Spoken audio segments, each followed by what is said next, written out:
What if a former president stood trial for allegedly falsifying business records? On this day, April 15, 2024, such a scenario unfolds as former President Donald Trump's trial commences in New York. In the previous year, Manhattan District Attorney Alvin Bragg filed charges against Trump, amounting to 34 counts. The charges suggest that Trump made attempts to conceal payments, referred to as hush money, made prior to the 2016 elections to adult film star Stormy Daniels. Trump has maintained his innocence, pleading not guilty to all charges. The process of selecting a jury for this criminal case began this week, with lawyers aiming to assemble a panel comprised of 12 jurors and 6 alternate members. The potential jurors must respond to over 40 queries designed to reveal any potential bias towards or against Trump. During the court session on Monday, Acting Justice Juan Merchan declared that he usually permits attorneys 15 minutes for the initial round of questioning and 10 minutes for the subsequent round. However, given the unique circumstances of this case, he granted lawyers the opportunity to propose their preferred time limit for each round. Todd Blanche, Trump's attorney, requested 30 and 20 minutes respectively. Both the district attorney's office and Merchan concurred. Blanche mentioned that Trump expressed a desire to be present during all discussions, inclusive of all sideline proceedings during the jury selection process.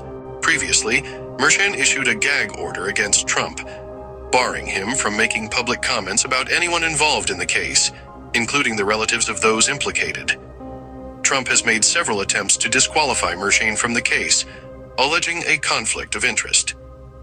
Trump's legal team recently filed another recusal request this month, stating that Merchan's daughter has a direct financial interest in the proceedings due to her ownership stake and leadership role in a progressive political consulting firm. This recusal request was denied. On Monday, the prosecution sought sanctions against Trump for allegedly breaching the judge's gag order.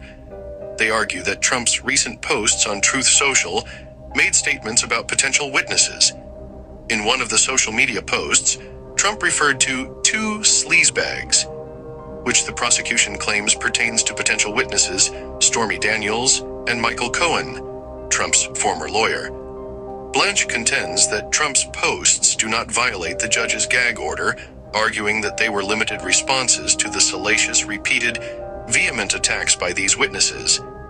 Prosecutor Joshua Steinglass stated that the 2 witnesses have incurred the wrath of Trump supporters for agreeing to testify against the former president. The judge's decision on this matter remains pending. Merchan denied the prosecution's request to present to the jurors the notorious 2005 Access Hollywood tape, where Trump was recorded making comments about women. However, the judge decided that the statements made by Trump on the recording will be presented as evidence. Merchan said, "You can bring out what was said in the tape," emphasizing that he did not want jurors to hear Mr. Trump's voice and his gestures. Furthermore, the prosecution cannot introduce evidence about sexual assault allegations.